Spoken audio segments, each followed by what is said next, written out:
And thank you for the committee. It's a little bit awkward because I'm on the committee, so but thank you. I got outvoted again. It seems that the Sportsman Award this year has sort of been rendered a Lifetime Achievement Award. It occurs to me that you're giving me the award now, so I'm kind of being honored for quitting. Which seems mildly ironic, but as Bob and Sue and Alan and everyone would be quick to tell you, that the fact that it's ironic really appeals to me. I retired on June 29th, so and I've been kind of looking like a farewell tour that never ends. It's kind of like REO Speedwagon. Did those guys break up? And so this might be a good time and a good occasion, really, to be the final kind of farewell, I guess. Anyway, first of all, this is most important. Congratulations to all the recipients tonight. You are part of a really rich tradition. Your names stand along the side of Derek Brooks and Emmett Smith and Don Sutton and Roy Jones Jr., Buck Showalter, Jerry Payton, Bubba Watson, Justin Gatlin, so many more. Your names are right beside them. You stand with world champions and Olympic gold medalists. That's pretty good company you keep.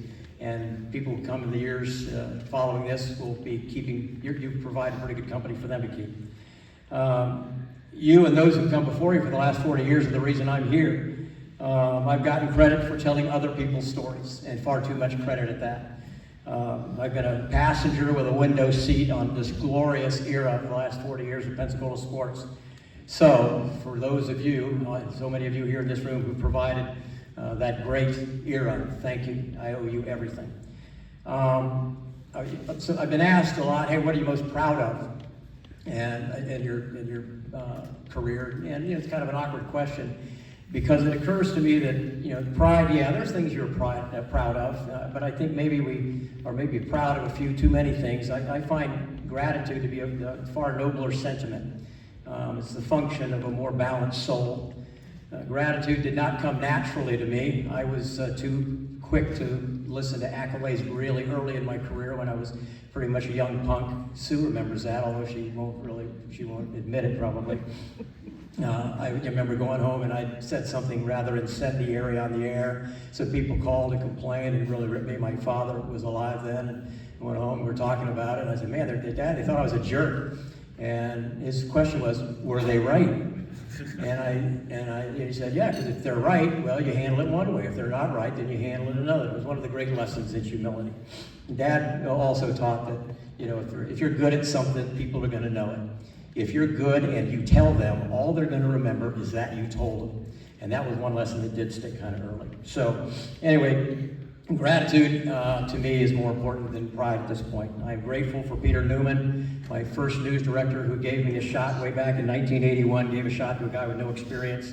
I don't know what he saw in me. I do know that he saw a guy who was willing to work for $12.50 a show. At the time, I was in radio making $3.40 an hour, so I may be the first guy in the history of broadcasting to take a pay cut to move from radio to television. I thank longtime general manager Carl Leahy, who didn't fire me, although I gave him 1,000 chances to do it, and he didn't. And I'm really, really delighted that my Channel 3 family is here. Delighted to see Jack Canavan, director, keeper of the archives. Jack is a guy who comes up with stuff, just the coolest stuff. I didn't know you still had that show from 1986, and it shows up online. Or, as far as my job would go, I'd need a graphic, and I'd go into his office and say, here's what I need. I need these 4 things. I don't know where this one is, where that one is, if you can find that and build it. And he said, yeah, great. It's 5 o'clock. He goes, when do you need it? I need it 6. Yeah, I can do it. And Jack, you've been not only a wonderful pro, you've been a dear, dear friend, and I appreciate all you've done. Bob, Sue, and Alan, it's just great seeing you sitting there. It feels like a newscast is about to break out. If anything happens outside these walls, I fear that it may or may not get covered. It certainly won't be as covered as well if you're not here. Alan Strum is maybe the most generous person I've ever known. He'll give you, earlier, he'd give you a beer whether you wanted it or not. And one time I had to get up early the next morning, I think to cover a race, probably a double bridge run or whatever. And I said, Alan, hey, if you're going to join us at Fish House. Yeah, okay, but I'm not going to have a drink. I'll come in and say hello, leave. Well, crowded at the Fish House, I walk in, and all of a sudden this beer comes reaching out between 2 people, and I'm, damn it, Alan, I said I didn't want a beer. And then we hear it, there's a couple there having dinner, and all I heard was the woman in this couple having dinner, and I don't know, I think he tried to get him a beer. You know, so anyway, Alan's the most generous person I know. Sue does more things for more people than anyone I've ever known. Communities caring for Christmas, angels in our midst. How many kids have you found homes? And a lot of stuff with no fanfare. You set a standard that I could not possibly reach, but I know I've been a better man every time I've tried. And Sue, it's been not just an honor, but it's been the pleasure and honor of a lifetime to share that.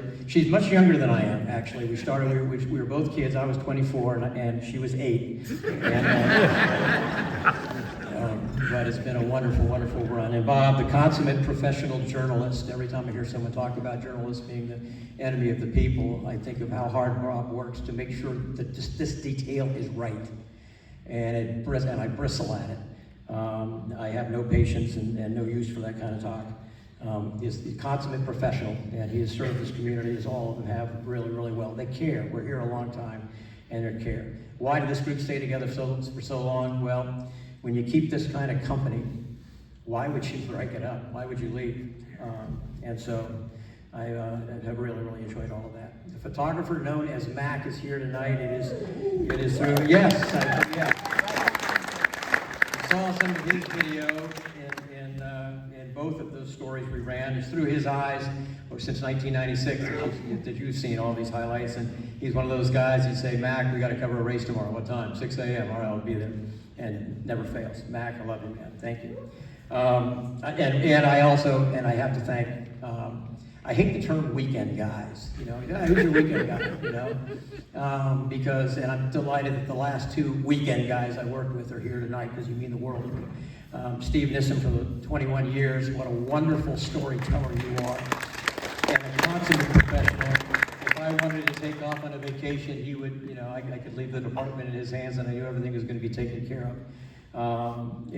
He took over prep football final and made it his own and just did a wonderful job. And Steve, I appreciate all that for 21 years, and I value your friendship even more than our personal relationship. He took over prep football final from Doug Mouton, who's come over from New Orleans, where he is the sports director at WWL. And Doug created prep football final in 1996 when we hired him, and he was we weren't sure what our high school football coverage was. Doug, what would you do? Well, you need to do this feature, we need to do this scholar athlete feature, and we need to do it this way. It was his baby, he created it, it wouldn't exist without him. And Doug has been that. He knows more about television than anyone I've ever known, and he's been my best friend for 30 years. And Doug, I love you. Thank you for coming over from New Orleans to be here tonight. It means the world. My family, my brother and sister flew in to be here tonight. My little sister, how many guys can say their little sister is the president of the universe? And so it was a pretty cool deal. For 25 years, she was the president of the Miss Universe organization, but more than that, she was the glue in our family. When mom died in 1994, and we were left as adult orphans, it was Paula who really was the glue in the family, and she has been that. She is the one who keeps us together. She's talked me off a lot of ledges. She has the advantage of not really caring which way I leave the ledge. But she's a sister I adore. And I know many of you, have the blessing of a great big brother. And you also have the blessing of maybe saying, hey, I got the best big brother in the world. Well, all this time you've been playing for second. My brother, Ken, who came down here, taught me at an early age to stick up for the little guy. And he also defended his little brother when his little brother was indefensible. Pensacola Sports had a roast for me about 20 years ago as a fundraiser. And here's my brother living in Pensacola at the time. And here's a big brother having to deal with a little brother who gets a lot of attention. And his little brother was getting this roast, and afterwards, Joe Joseph, working for PSA, then came up to me and said, man, your brother made sure every detail was right. That's my big brother who, you might think that sometimes, he gets a little, they might get a little jealous of the little brother. Never. I've learned more stuff from him than maybe anyone. Mom taught me how to write. She taught us about grammar. And so she was the commissioner of the pronoun police. I learned from Mom, we all learned from Mom in an early day that there's no such word as irregardless. The word is regardless. And we learned that, and so Mom is responsible for me correcting people's English in the newsroom. That's Mom's fault, that's not mine. And I will tell the story. At Mom's funeral, my brother and Paul are sitting in the front pew, and I won't mention his name, but a wonderful man delivered a beautiful eulogy, and he was talking about the things Mom did for people, charity, whatever. It was when Dad was a Navy pilot off in Vietnam, and Mom would buy and deliver groceries to families who were struggling a little bit. And the story, the person delivering her eulogy said, she would do this irregardless of what her own needs were. At which point my brother elbowed me and said, "Well, Mom doesn't get up now, she's not getting up." So that was Mom. And my father, who I revere, who taught me balance and perspective. I've already told you some of the lessons he taught. And he also coached me a little bit, said, "Hey, if you learn how to play baseball, and that's all you learn, and what an opportunity you have wasted to learn so much more." And that one has stuck with me as well. So I am blessed eternally. And for the last 11, how many years now, Elizabeth? 12 years? 13, going on 13 years now. I've been blessed with my wife Beth, and who charmed me with her just endless good nature, her smile, and she makes me a better person because I want to be. She's the one who kind of calmed me down, guys, so Beth is the one who's responsible for that. I promise one day to be your strength and comfort, and all you did was smile, because I think you knew in your heart that you were going to be mine. And I love you dearly, and you are the best reason by far to retire. No way I deserve such lessons. So, finally, I know it's not on for a while, but, so pride versus gratitude, yeah, we should be, and all of you should be proud of things you've accomplished. And I'm proud of some of the things we accomplished. I'm proud of my associations with unbelievably wonderful people. But at this point of age, when I've maybe reached the age of reason, I am far, far more grateful.